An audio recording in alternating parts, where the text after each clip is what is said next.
E agora nós vamos acompanhar na Comissão de Administração Pública um debate que aconteceu a requerimento da deputada estadual Beatriz Cerqueira sobre o projeto de lei número 1202 de 2019, que autoriza o governo Zema a aderir ao regime de recuperação fiscal. A nossa intenção nessa audiência é dar voz às pessoas comuns que não têm poder econômico e que, portanto, não terão páginas e páginas nos meios de comunicação para explicitarem os prejuízos ao regime de recuperação fiscal.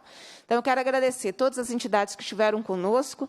Nós vamos avaliando e conversando no decorrer dessa audiência, mas o modelo demonstra que não deu certo. O Rio de Janeiro piorou com a adesão ao regime de recuperação fiscal. Lá, os servidores estão, para citar um exemplo, o Estado não pratica o reajuste do salário dos seus próprios servidores desde 2014, sem concurso público, inclusive para repor os seus quadros. A ausência de concurso público precariza a prestação de serviço à população. Não é? Um estudo do DIEESE já demonstrou uma absurda diminuição de servidores aqui no estado de Minas Gerais. Em dezembro de 2015, eram 373.252 servidores. Em dezembro de 2020, 323.634. Uma redução de 13% no número de profissionais. Significa que tem gente fazendo mais serviço, a população tendo mais dificuldade na entrega da prestação do serviço público, que nós somos servidores da população, porque nós somos servidores do Estado e não servidores de governo. A PEC 32 quer nos transformar em servidores de governo, né? Inclusive institucionalizando a rachadinha e a corrupção, de modo que, a cada governo, o governo faz o que está sendo feito na CEMIG, o aparelhamento político, de modo que é o partido que define contratos, que manda fatura para o presidente pagar, e as empresas contratadas são amigas do governo, são amigas do partido do governador. As principais medidas exigidas para adesão, eu queria que vocês prestassem atenção nisso. Olha lá, o primeiro é a alienação das empresas estatais, está aqui do meu lado, um que está torcendo para que isso aconteça, né, Jair? A segunda, a reforma da Previdência, que já foi aprovada aqui em Minas Gerais, o fim do regime jurídico dos servidores públicos, estabelecer teto de gastos. Leram bem isso aí?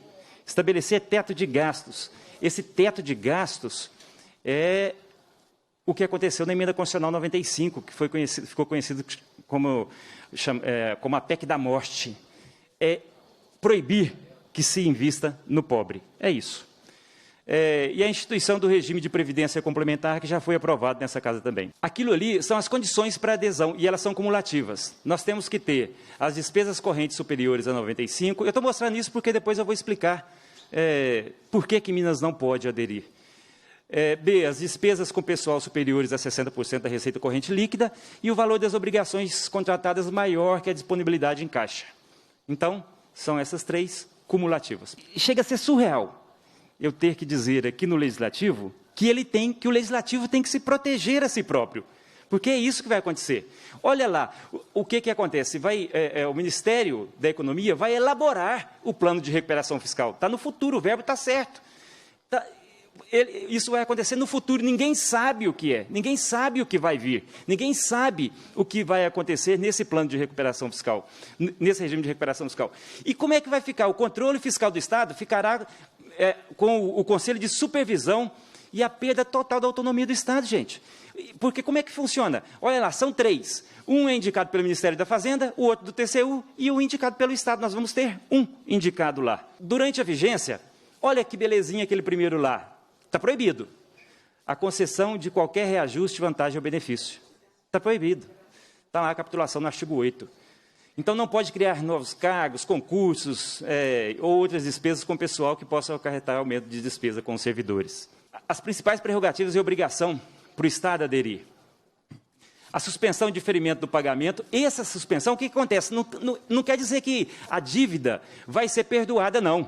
Ela vai suspender no primeiro ano e, a partir do segundo ano, nós começamos a recolher 11,11% e assim sucessivamente. Depois 22,22%, 33,33%, até no nono ano nós atingimos 100%. Ou seja, não tem absolutamente nada de perdão nenhum, não tem vantagem alguma até agora. A União nesses 9 anos, pagará o serviço que ela é avalista. O novo indexador da dívida é IPCA mais 4% anuais. Se fosse esse ano, seria maior do que os 14% que nós vamos pagar. Eles vão falar assim, não, mas nós temos a opção de escolher o menor indexador. Mas não vai mudar muita coisa, não. Primeira coisinha lá, gente, quando ele diz que servidor nenhum vai ser atingido, olha os financiamentos autorizados. O primeiro, eu queria que vocês focalizassem nele. Financiamento para programas de demissão voluntária. Só pode ser demitido o servidor que está na ativa. E como que isso não vai atingir o servidor da ativa? Mais outra mentira. Além disso, Jairo viu também que está lá as privatizações das empresas públicas. Depois de extinção, como que pode ser extinto? Se ele não cumprir, aí existem todos os prejuízos que estão lá na Lei de Responsabilidade Fiscal. Então, as considerações sobre isso aí. Gente, porque eu estive falando hoje com o relator, o Cristiano da Silveira, que é o relator da CCJ, para mostrar para ele que esse regime tem que morrer na própria CCJ. Ele não pode passar da CCJ. Porque é o seguinte, o índice de despesa com o pessoal, ele está em conformidade com a Lei de Responsabilidade Fiscal. Ou seja, no segundo trimestre, ele foi de 41,12. Ele está abaixo. O segundo, as despesas correntes estão aquém dos 95%. Estão em 91%. Se nós considerarmos só as despesas pagas, e depois eu vou mostrar para vocês, está em 76%. E as obrigações contratuais nos quadrimestres são suportadas pelo Caixa e vou mostrar também. Então, seria um assinte tentar aprovar isso esse ano para considerar o ano base, o exercício básico como 2020, foi um ano totalmente atípico, foi o ano da pandemia. Então, se isso for votado nessa casa, será simplesmente um absurdo, o maior dos absurdos que já foi votado nessa casa, porque nós vamos estar levando em consideração um ano que não existiu na história moderna do mundo. O que é importante para nós? Que esta casa, que esta Assembleia Legislativa faça o processo de defesa das professoras do Estado de Minas Gerais, que defenda a nossa existência como profissionais, como trabalhadoras em educação, não só as professoras, todos os trabalhadores em educação desse Estado, e não aprovem este regime de recuperação fiscal. Não imponham, não só às professoras, aos servidores, trabalhadores da educação, mas não imponham à população um sacrifício deste tamanho, um sacrifício que dura 9 anos, de acordo com a regra, mas que o refinanciamento da dívida é por 30 anos.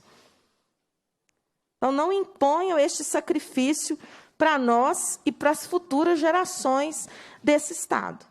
Nós estamos na luta todos os dias aqui na porta da Assembleia e dialogando com os deputados para que não aprovem o regime de recuperação fiscal e protejam os servidores, aliás, os serviços públicos e os servidores públicos, trabalhadores em educação do Estado de Minas Gerais. O deputado que votar a favor do regime não volta nas próximas eleições. Nós vamos lá onde você tem voto, nós vamos lá no seu local onde você faz campanha e vamos expor para as pessoas o que vocês estão fazendo aqui em BH, aqui na Assembleia, com relação ao regime de recuperação fiscal. Então, a gente está mapeando todos os deputadas e deputados, quem é a favor, quem é contra, para a gente poder fazer a campanha em todo o Estado de Minas Gerais, contrário ao regime de recuperação fiscal. O regime de recuperação fiscal ele é terrível por tudo que foi dito até agora.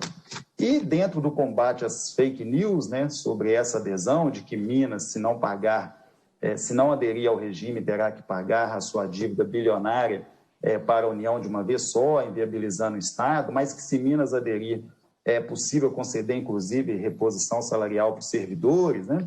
É bom lembrar o caso do próprio Judiciário do Rio de Janeiro, que aprovou um reajuste, né, e não só o Judiciário, mas o Ministério Público do Rio, a Defensoria Pública do Rio, eles aprovaram na Assembleia Legislativa uma recomposição salarial em 2019, já na vigência do regime. O governo do Rio vetou e os deputados derrubaram aquele veto e o Supremo Tribunal Federal, por iniciativa lá do governo, derrubou a recomposição salarial dos servidores, alegando que estava no regime de recuperação fiscal.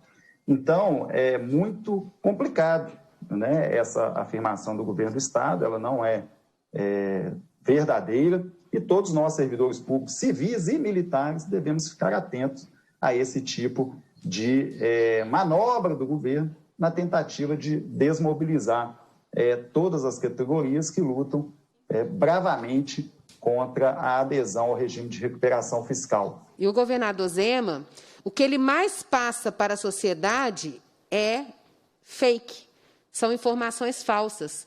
E o mais interessante, gente, é que eu estou vendo aqui vários segmentos do serviço público, não tem um aqui falando que é interessante todas essas propostas. Não tem um aqui falando que o governador está investindo, porque o serviço público é que faz mover o nosso país, o nosso Estado. É interessante, se todos que estão aqui estão reclamando, significa que o governo dele não está bom. Tem problema. Então, deputada, esse regime de recuperação fiscal, eu andei lendo, né, a lei, andei lendo também a respeito. O Rio de Janeiro, já foi falado aqui, foi desmontado, destruíram o Rio de Janeiro, a situação fiscal, com esse regime de recuperação fiscal, e o mesmo estão querendo fazer aqui com Minas Gerais. Eu só quero aqui, né, reforçar, quero exemplificar que, de fato, a jogada do governo agora tem sido chantagear os servidores públicos com essa aprovação da lei. Em recentes discussões que nós tivemos lá na CEPLAG, ou mesmo na direção da nossa categoria, na FEMIG, toda a pauta que encaminhamos, questão do plano de carreira, questão de reposição de perdas, ou até uma incorporação que estamos tentando de uma gratificação que temos, tudo eles relacionam a somente discutir após a aprovação da lei, né, do regime de recuperação fiscal, como se isso fosse solução para tudo. Alguém aí também que me antecedeu deu um exemplo bem claro, né, que isso é um golpe. Imagina a gente aceitar, né, como o governo está querendo, pressionar deputado para aprovar essa lei, em troca de uma negociação depois, ano que vem, de algum tipo de benefício ou reajuste. Né? Ou seja, vamos perder tudo que temos, todas as garantias e direitos, perder inclusive o serviço público, para poder tentar, ano que vem, negociar algum tipo de reposição. Vale lembrar que desde o início da Covid-19, o auditório José Alencar na Assembleia Legislativa não recebia tamanho público.